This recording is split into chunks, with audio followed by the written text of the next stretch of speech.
Haleluya. Baik, Shalom Colors. Jemaat Tuhan yang saya kasihi, hari ini kita mengucap syukur karena kita boleh bersama-sama beribadah kepada Tuhan meskipun masih tetap dari rumah.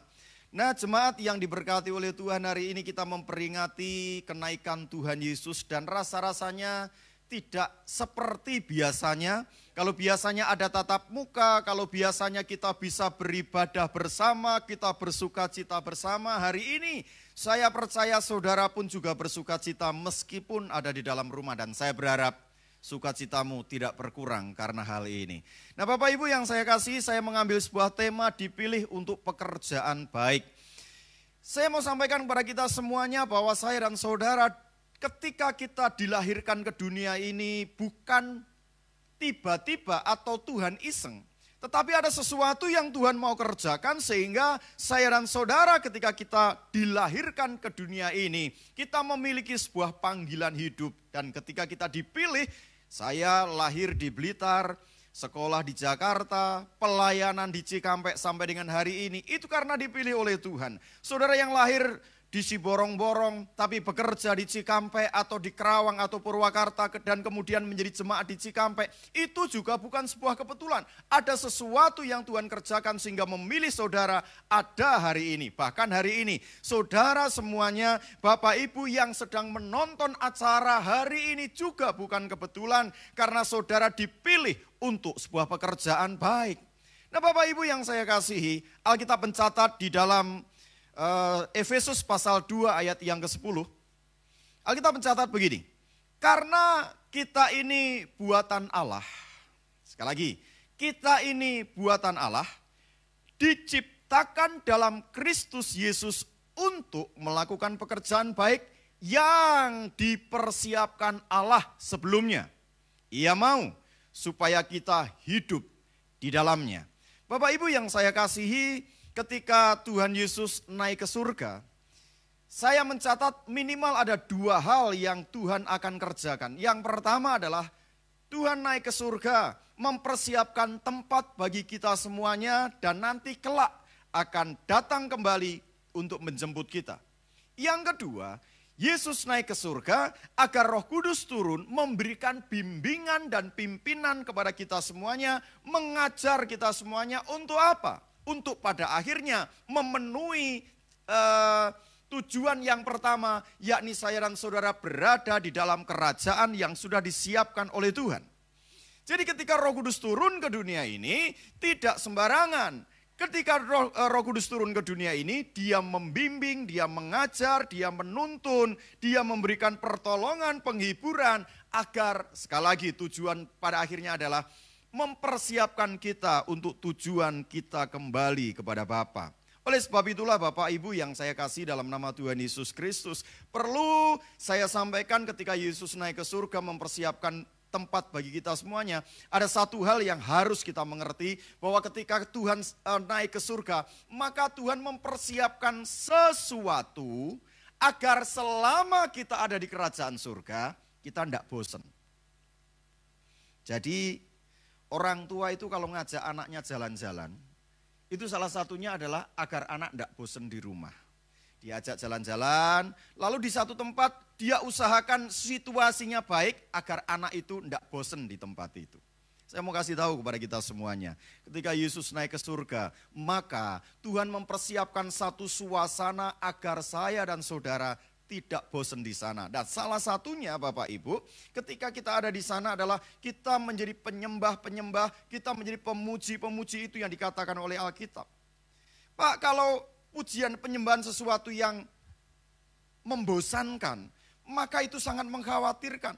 Karena ketika kita hidup di dunia ini 70, 80 tahun, rasanya sudah cukup lama. Tapi ketika saudara berada dalam kerajaan surga, Alkitab mencatat selama-lamanya. Saudara mau hitungan berapa tahun? 10 tahun, 100 tahun, 1000 tahun, 1 juta tahun, itu baru awal. Karena Alkitab mencatat selama-lamanya. Dan dalam kondisi seperti itulah Tuhan mempersiapkan kita, memilih kita untuk melakukan sebuah pekerjaan baik agar kenaikan Tuhan Yesus ke surga itu tidak sia-sia. Saya mau kasih tahu kepada kita semuanya, next. Allah itu adalah Allah yang maha segalanya. Sekali lagi, dia bisa melakukan segala sesuatu. Allah bisa lakukan segala hal, karena Allah adalah Allah maha segalanya.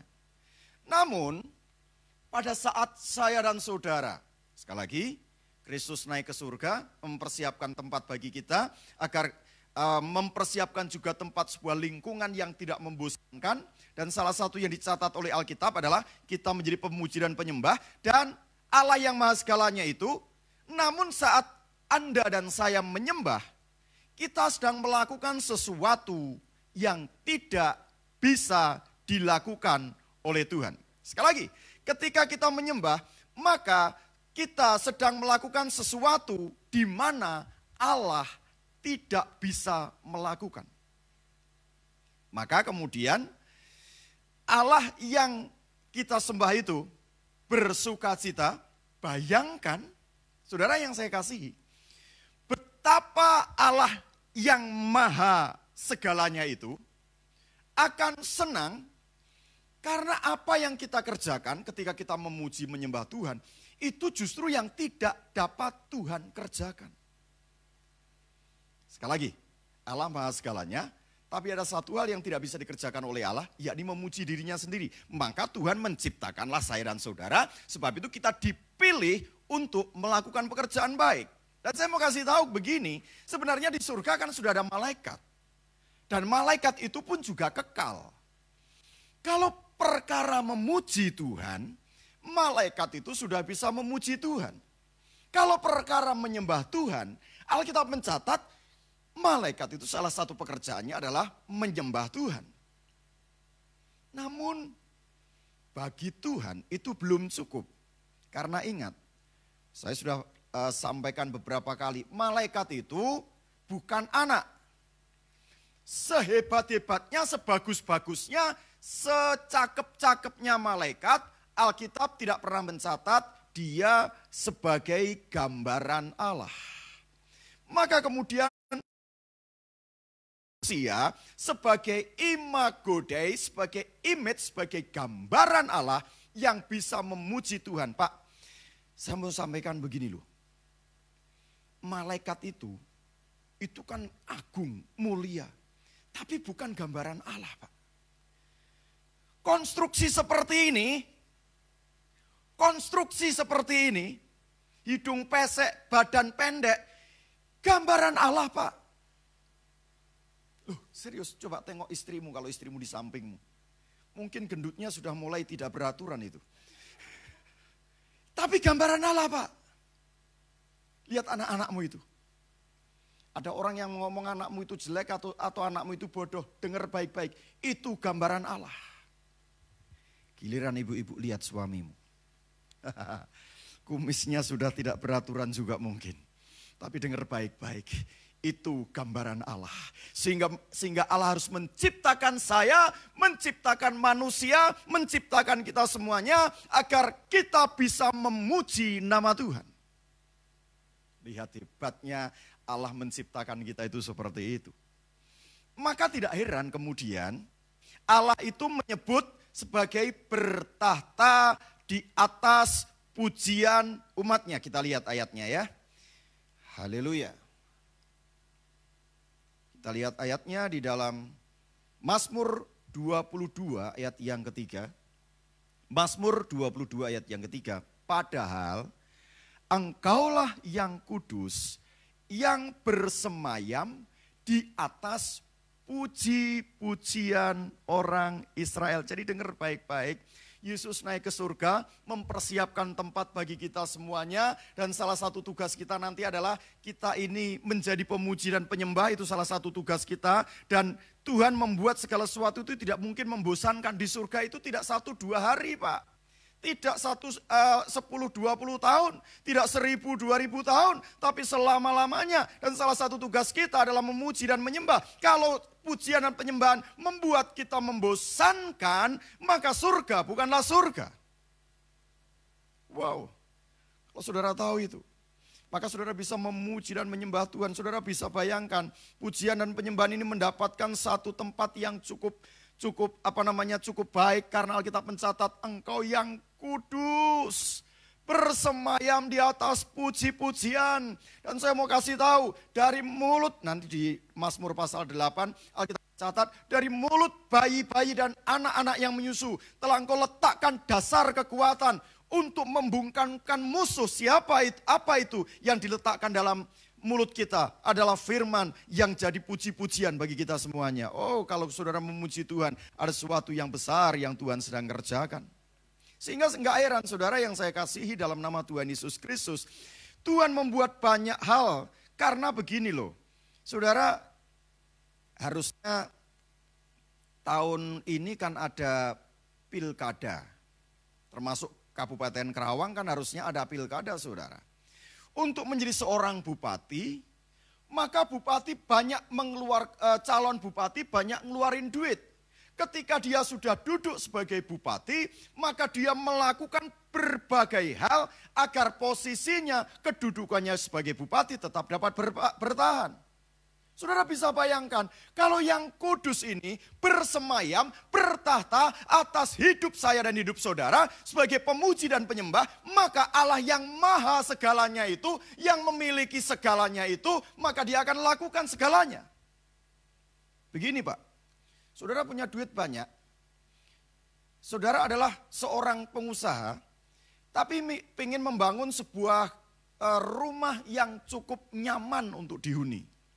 Maka saudara membutuhkan selain jagonya konstruksi, saudara juga membutuhkan tenaga desain baik eksterior maupun interior.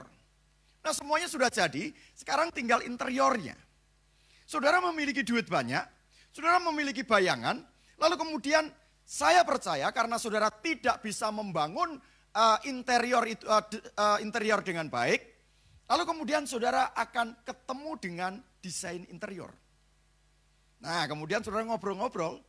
Lalu ketika saudara menyampaikan maksud saudara, bayangan saudara seperti apa untuk desain interior itu, lalu kemudian sang desainer itu kemudian berpikir dan setelah melakukan segala sesuatu, maka dia berkata, "Pak, oke, saya kerjain. Harganya segini, Pak." Saya mau kasih tahu, kalau saudara punya duit, saudara punya segalanya, lalu kemudian ketika sang desainer itu ngomong seperti ini, maka saudara tidak akan pikir panjang dan berkata, "Oke, kerjakan." Dan bahkan ketika desain itu interior saudara sudah jadi, sudah bukan desain lagi maksud saya, interiornya sudah jadi, itu memuaskan saudara, katakanlah enggak melebihi ekspektasi, tetapi sesuai dengan ekspektasi saudara, maka saya percaya begitu bagus, maka kemudian saudara tidak hanya membayarkan uang yang atau nominal yang sudah disebutkan. Bahkan karena saudara memiliki segalanya, maka saudara bisa memberikan bonus kepada sang desainer. Saya mau kasih tahu Pak, ketika saudara memuji dan menyembah Tuhan sebagai orang-orang yang percaya, karena saudara adalah imago Dei, gambarnya Tuhan, maka Allah yang maha itu tetapi tidak bisa memuji dirinya sendiri. Saya percaya dia tidak hanya atau Allah tidak hanya memberikan apa yang dijanjikan, tapi saya percaya saatnya saudara akan terima bonus. Wow, sekali lagi Pak, malaikat sudah ada di surga dari dulu. Tapi kenapa dia menciptakan kita? Lihat konstruksi seperti ini nih. Enggak seperti malaikat yang digambarkan ganteng, gagah, maco begitu. Tapi konstruksi seperti ini nih, perut maju, badan pendek, hidung pesek. Tapi adalah imago Dei yang dicari oleh Allah. Sebab itulah Bapak Ibu yang saya kasih dalam nama Tuhan Yesus Kristus, saya mengajak kita semuanya terus menjadi penyembah yang benar. Tapi hati-hati terutama kepada para penyembah, saya mau kasih tahu, iblis itu tahu benar. Iblis mengerti benar, iblis paham betul bagaimana pentingnya penyembahan. Sampai-sampai kalau saudara ingat dalam Matius pasal 4, ketika Yesus baru puasa di padang gurun, dicobai oleh iblis, salah satunya adalah sujudlah menyembah kepadaku, maka dunia akan aku berikan kepadamu. Iblis ngerti pentingnya penyembahan sehingga banyak gereja kemudian atau kita juga kadang-kadang menyingkirkan penyembahan karena apa? Karena iblis tahu pentingnya penyembahan. Tapi saya mau sampaikan para pendoa ini, dengar baik-baik.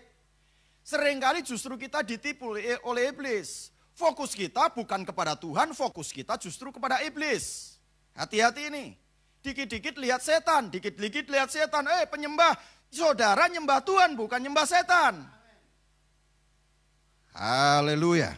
Jadi sekali lagi saya sampaikan, sehingga ada beberapa aliran itu yang kemudian dikit-dikit di tubuh kamu ada begini, di sini ada begini, di sini ada begini. Pak, saudara enggak perlu seperti itu, penyembah mah enggak perlu. Kami dulu kan doa keliling, Pak. Kami dulu doa keliling, Pak. Doa keliling, lihat setan ke sana kemari, kan begitu. Sekarang kita enggak perlu doa keliling. Karena apa? Karena Alkitab mencatat dalam Kisah Para Rasul, peristiwa anak-anak Skewa itu, Paulus, aku ketahui, Yesus aku kenal. Kan begitu. Orang Kristen harusnya rohnya dikenal di mana-mana. Saudara pergi kemana, roh penguasa teritorial akan berkata, ya yang begini mah gak ada gunanya digodain. Yang begini mah gak ada gunanya digodain karena kenal di alam spirit. Sebab itu saya mau sampaikan kepada pendoa sekali lagi, jangan ditipu oleh iblis. Yang saudara lihat harus Tuhan, bukan setan. Setan mah mestinya takut dengan saudara. Haleluya. Nah, Tuhan mencari kita karena Tuhan tidak mencari dunia. Karena apa, saudara? Karena dunia mah masa bodoh. Dia tidak takut kok dengan Tuhan. Enggak takut loh, kita ini sedang dalam akhir zaman loh. Tapi dunia enggak takut loh. Pak, dunia di luar sana masih mabuk. Orang-orang di luar di sana masih berjudi dan mereka nyaman-nyaman saja. Dunia di luar sana mereka masih merencanakan kejahatan dan mereka nyaman-nyaman saja. Sebab itu saya mau sampaikan kepada kita semuanya di tengah-tengah peringatan kenaikan Tuhan Yesus ke surga ini. Mari kita memiliki sebuah tekad bahwa kita akan menjadi seperti apa yang diinginkan, dipilih untuk melakukan pekerjaan baik. Dan salah satu yang saya ketahui nanti di kerajaan surga adalah ketika kita menyembah, memuji Tuhan sepanjang waktu, selama-lamanya. Saya nggak tahu lagi mendefinisikan kata selama-lamanya itu seperti apa. Persoalan kemudian muncul begini. Karena ternyata kan sebagai manusia kita nggak mulus-mulus saja. Banyak kegagalan. Saudara. 2 Timotius pasal 2 ayat yang ke-13. Jika kita tidak setia, dia tetap setia karena dia tidak dapat menyangkal dirinya. Dalam terjemahan NIV, saya lupa salah satu terjemahan bahasa Inggris mengatakan begini, ketika kita sudah kehilangan keinginan, kehilangan iman kita mengikut Tuhan, tetapi Tuhan tidak pernah bisa berhenti di dalam kesetiaannya. Artinya, kadangkala sebagai manusia kita memiliki sebuah pergumulan.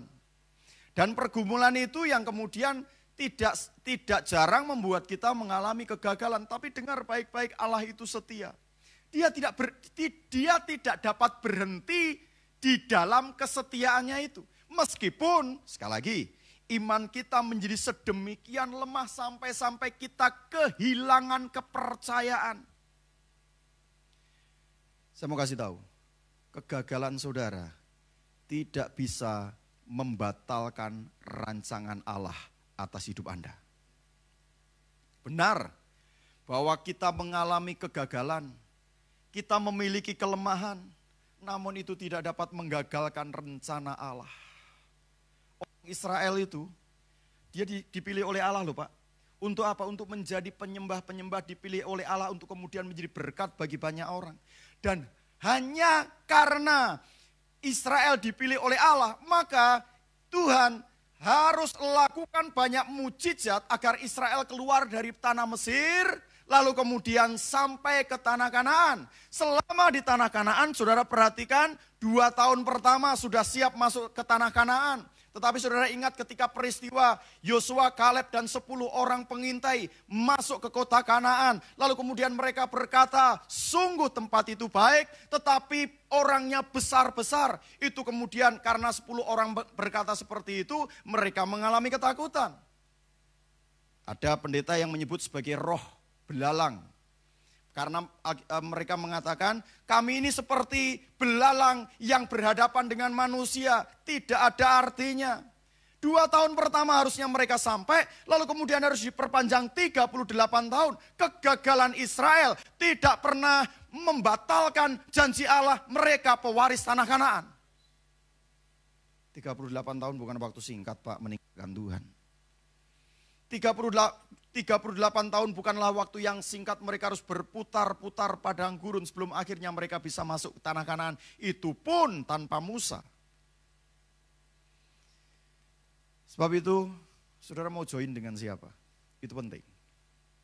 Mau join dengan iblis dengan segala dustanya, kamu gagal, kamu cuma tamatan SMA, kamu tidak punya masa depan, ya kamu dulu berdosa, kamu dulu penzina, toh kamu penjudi dan lain sebagainya. Yang mengatakan dusta akan rancangan Allah, atau kita tetap mau join dengan Tuhan yang rancangannya tidak pernah dan tidak mungkin gagal.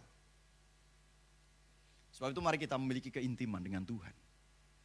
Kadang-kadang kita ini kepercayaan kita dengan Tuhan itu kalah dengan kepercayaan kita dengan tukang bubur di pinggir jalan loh Pak. Tukang bubur di pinggir jalan. Saudara beli bubur di pinggir jalan, saudara enggak pernah nanya tuh, Pak ini dikasih racun enggak? Pak tadi nyuci mangkoknya bersih enggak Pak? Kita enggak pernah nanya begitu. Begitu kita beli, disodori, apa yang kita kerjakan? Oh makan. Yang rohani berdoa dulu. Betul ya, yang rohani berdoa dulu. Tapi saudara enggak pernah ngomong apa namanya ini apa namanya dagingnya ayam tiren atau bukan, enggak pernah nanya tuh. Kepada Allah kita seringkali bahkan sering nanya, Tuhan masa gitu, kelihatannya ndak elit Tuhan, kelihatannya ndak intelek Tuhan, masa begitu, kemarin ada yang gagal loh gara-gara itu Tuhan. Sehingga kemudian posisi kita, posisi yang mempertanyakan Tuhan, hari ini saya mau sampaikan kalau saudara mau join dengan Tuhan, keintiman dengan Tuhan, salah satu yang dibutuhkan adalah saling terbuka dan saling percaya. Saudara terbuka dengan Tuhan, saudara percaya dengan Tuhan, Tuhan menyebut kita bukan lagi hamba, tapi Tuhan menyebut kita sahabat. Hamba tidak mengerti apa yang dilakukan oleh sahabatnya, tapi sahabat mengerti apa yang dilakukan oleh sahabatnya, saling terbuka. Bahkan apa yang kita kerjakan itu seharusnya kita terbuka karena Tuhan juga lakukan dengan cara terbuka. Tapi Pak, kan Tuhan sembunyi-sembunyi, itu bagi pencuri. Tapi bagi anak-anak Allah, bagi sahabat Allah, apa yang dikerjakan Tuhan buka semuanya. Saya mau sampaikan kepada saudara, kegagalanmu tidak pernah membatalkan rencana Tuhan. Sesungguhnya tidak penting apa pekerjaan dan posisimu hari ini. Yang penting adalah apakah Tuhan menyertai saudara atau tidak. Saya kasih contoh dah, Yusuf. Yusuf itu siapa? Anak konglomerat. Lalu kemudian dijual ke saudagar Median, dibawa ke Mesir, dipekerjakan di rumah Potifar. Lalu kemudian setelah dari Potifar masuk ke penjara. Pak, yang saudara dengarkan kisah yang seperti itu. Saudara tidak pernah tahu bagaimana ketika Yusuf sebagai budak, dia ketika dijual itu dinilai dengan mungkin juga telanjang. Lalu kemudian dinilai oleh orang, oh kira-kira seperti ini, oh harganya seperti ini. Lalu kemudian budak itu tidak memiliki hak hidup. Bahkan saudara lakukan kesalahan sedikit saja, budak itu dihajar sama majikannya bebas. Bahkan majikannya meskipun tidak lakukan kesalahan, si budak itu dia mau tendang, mau pukulin, itu tidak ada urusan dan tidak ada hukum Pak. Saudara bisa bayangkan bagaimana Yusuf di rumah Potifar awalnya. Tapi dengar baik-baik, bisnis Potifar diberkati oleh Tuhan. Apakah karena pinternya Potifar? Enggak. Alkitab mencatat karena Yusuf ada di situ dan disertai oleh Tuhan. Sehingga bisnis Potifar bisa diberkati oleh Tuhan. Yusuf juga pernah dipenjara kok Pak. Dan kita mencatat, ini orang yang memperkosa istri pejabat ini hukumannya enggak sembarangan loh Pak. Saya percaya ketika masuk pertama ada perpeloncoan di situ. Oh Yusuf itu tidak dilus-elus Pak. Saya pikir pasti dipukul, dihajar karena dia sudah budak, memperkosa majikannya lagi. Wah itu hukumannya saya nggak tahu seperti apa. Tapi lihat, karena penyertaan Allah, maka apa yang dilakukan oleh kepala penjara itu dibuat berhasil. Jadi sekali lagi saya sampaikan kepada kita semuanya, sesungguhnya tidak penting apa pekerjaan dan posisimu hari ini. Yang perlu adalah apakah saudara disertai oleh Allah atau tidak. Anda hanya harus menjadi posisimu hari ini. Jangan salah. Saudara tidak perlu jadi direktur di perusahaan.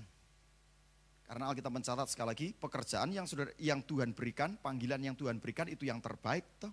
Pekerjaan baik, kita setia kepada pekerjaan itu.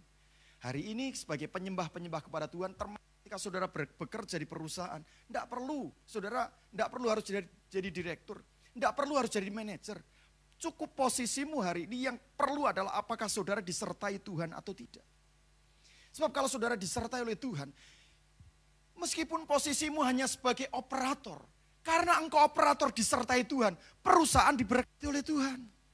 Saudara tidak perlu jadi bos, saudara cukup jadi karyawan kalau saudara hari ini menjadi karyawan. Syukur kalau saudara jadi bos, syukur kalau saudara jadi direktur, syukur kalau saudara menjadi seorang manajer, syukur kalau saudara memiliki sebuah perusahaan.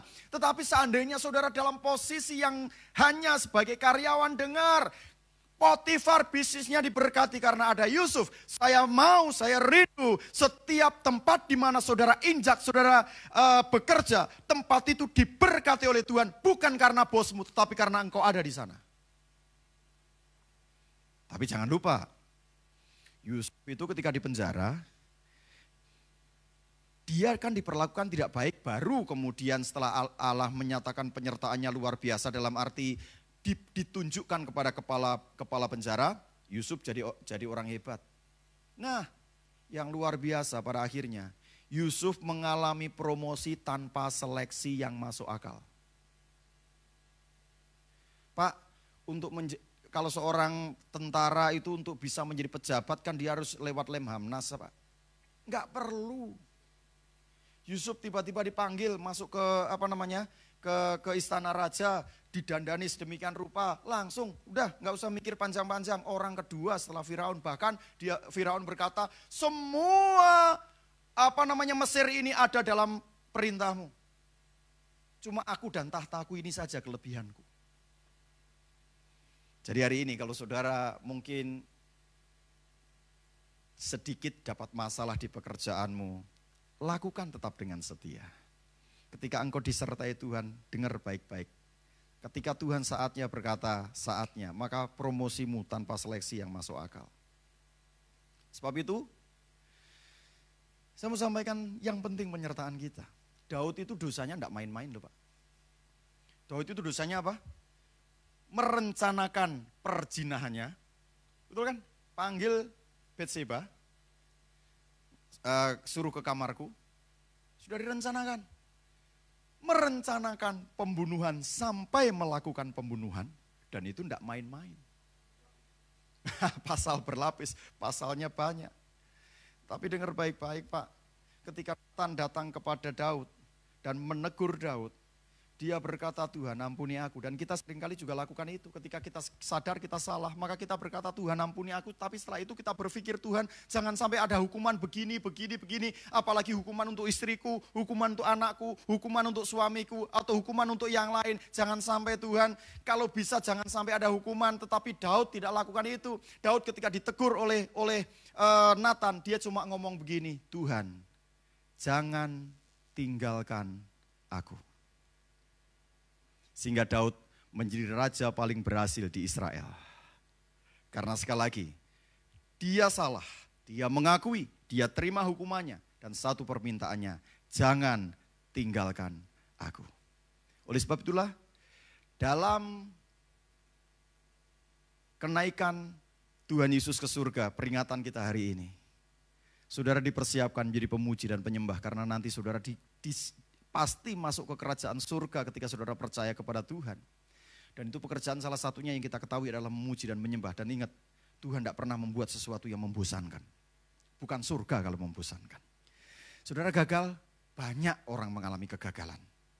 Tapi dengar, Allah tidak pernah terpengaruh dengan kegagalanmu. Kalau Allah terpengaruh dengan kegagalanmu, dengan kegagalanku, Tuhan sudah bete hari ini. Tuhan sudah putus asa. Seperti hari ini ada banyak orang ngomong Indonesia terserah. Betul ya? Karena sudah bentuk kepasrahan. Lah kalau Tuhan seperti itu, Tuhan juga pasrah dengan kita. Terserahlah, terserah kamulah mau ngapain. Hari ini saya mau sampaikan kepada kita semuanya. Konstruksi seperti ini Pak. Konstruksi seperti ini lebih berharga dibanding dengan malaikat. Haleluya. Bangkit berdiri bersama-sama dengan saya. Shikanaralamaralawatata shikanaralamu. Haleluya. Bohong. Kalau saudara tidak takut dengan kehidupan ini, apalagi di tengah-tengah situasi COVID-19 ini. Bohong kalau saudara tidak pernah takut dengan kegagalanmu. Dan juga bohong rasanya kalau saudara tidak pernah takut dengan masa depanmu. Tapi dengar baik, kenaikan Tuhan Yesus ke surga menyatakan bahwa rencananya tidak pernah gagal untuk saya dan saudara. Sebab itu, Dia yang telah menyediakan tempat di kerajaan yang permai, tempat yang tidak membosankan,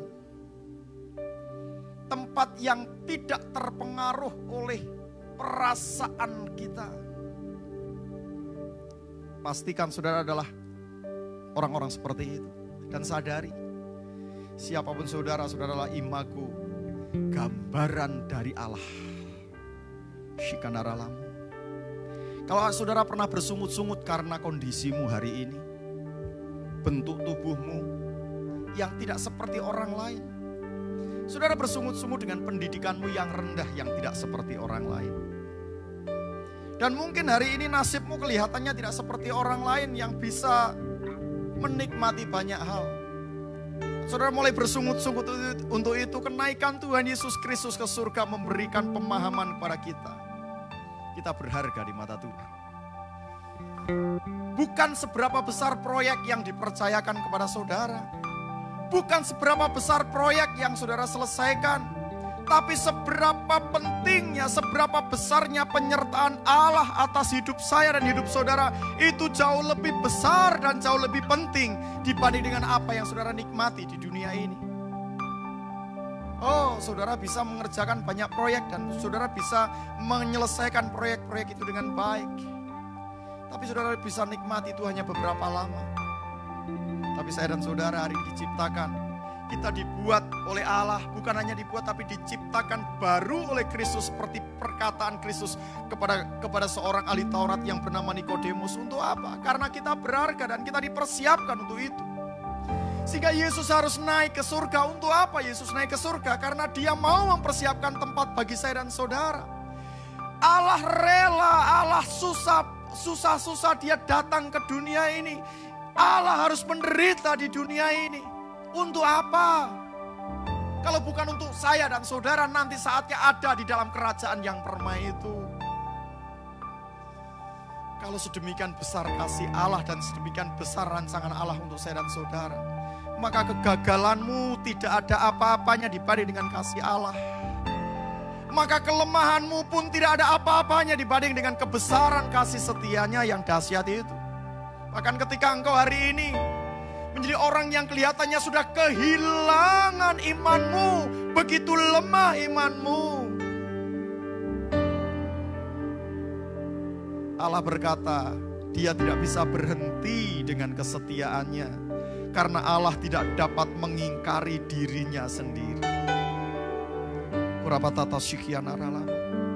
Kalau Anda pernah bersungut-sungut karena kondisimu hari ini, kenapa tidak seperti orang lain? Mohon ampun kepada Tuhan. Ada orang-orang yang hebat tetapi mereka di luar Tuhan. Sesungguhnya mereka bukan imago Dei. Tapi saudara diciptakan bukan hanya dibuat oleh Allah, tapi diciptakan baru di dalam Kristus. Engkau adalah gambaran Allah yang sudah dibaharui. Sementara orang-orang di luar sana adalah gambaran Allah yang sudah rusak. Saudaralah yang sudah dibaharui. Apapun kondisi tubuhmu, apapun pendidikanmu, apapun posisimu, engkau adalah gambaran Allah yang sempurna.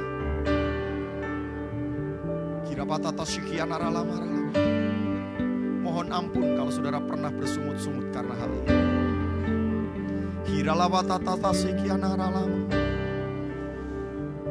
Mulialah Allah dalam kasih setianya, sebab kasih-Nya tak pernah berhenti tercurah kepada kita.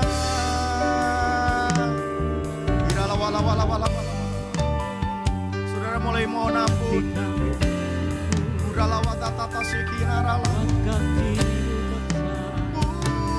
Mulialah Tuhan Allah yang hidup. Glory, glory, glory, glory, glory. Ditinggikan, dimuliakan Yesus.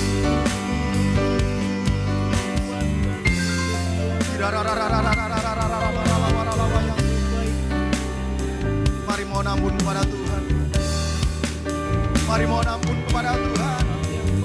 Engkau berharga di mata Allah. Engkau berharga di matanya. Untukmu Allah rela datang ke dunia ini, naik kembali ke surga, menyiapkan tempat bagi kita.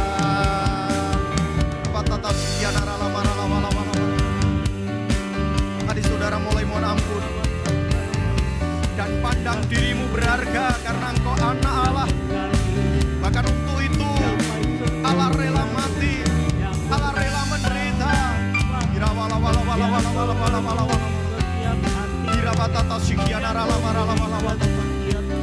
Haleluya.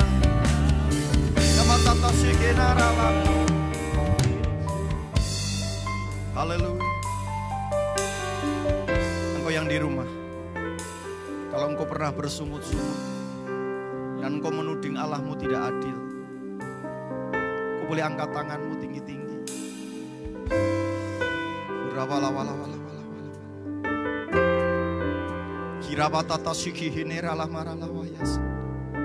Percayalah, kalau Tuhan ciptakan engkau sebagaimana ada pada hari ini, Allah memiliki rancangan yang jauh lebih hebat.